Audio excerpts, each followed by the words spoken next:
한편 다음 주 월요일인 오는 24일 헌법재판소가 한덕수 국무총리의 탄핵 심판 선고 기일을 열고 파면 여부를 결정합니다.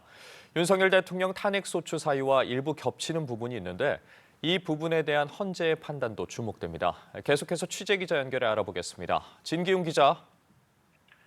네, 헌법재판소가 돌아오는 월요일 오전 10시 한덕수 국무총리에 대한 탄핵 심판 선고 기일을 엽니다.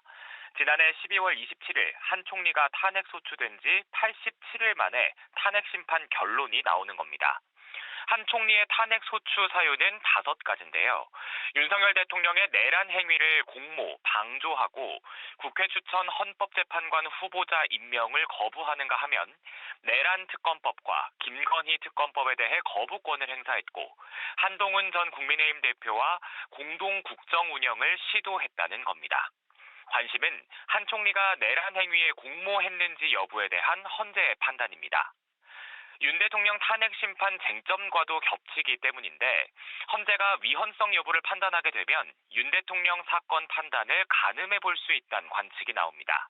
하지만 한 총리에 대해선 비상계엄 선포를 방조했는지 여부만 따지기 때문에 내란 우두머리 혐의를 받는 윤 대통령 사건과는 별개로 봐야 한다는 의견도 있습니다.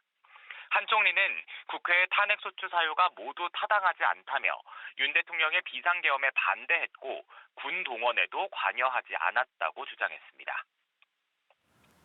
네, 진 기자. 같은 날 윤석열 대통령의 내란 혐의 형사재판 2차 공판 준비 기일도 열리는데 윤 대통령 출석하지 않을 예정이라고요. 네, 그렇습니다. 24일 오전 10시 서울중앙지방법원에선 윤석열 대통령의 내란 우두머리 혐의 형사재판의 두 번째 공판 준비 기일이 열립니다. 윤 대통령 변호인단은 이번 2차 공판 준비 기일에 대통령 본인은 출석하지 않는다고 밝혔는데요. 변호인들이 출석해서 공소 사실과 절차, 증거 등에 대한 의견을 진술한다고 설명했습니다. 공판 준비 기일은 당사자 출석 의무가 없지만 앞서 지난달 20일 열린 1차 준비 기일에는 구속 상태였던 윤 대통령이 직접 출석했습니다.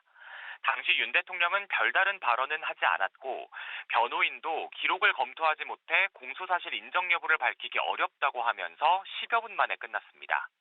이번 2차 공판 준비 기일에선 윤 대통령 측이 내란 혐의 공소 사실에 대한 입장을 밝히고 재판 쟁점 정리와 증거, 증인 채택 등이 진행될 전망입니다. 이후 재판부는 윤 대통령 사건을 김용현 전 국방부 장관 등 다른 내란 사건과 병합할지 여부 등을 결정할 걸로 보입니다. 지금까지 보도국에서 전해드렸습니다.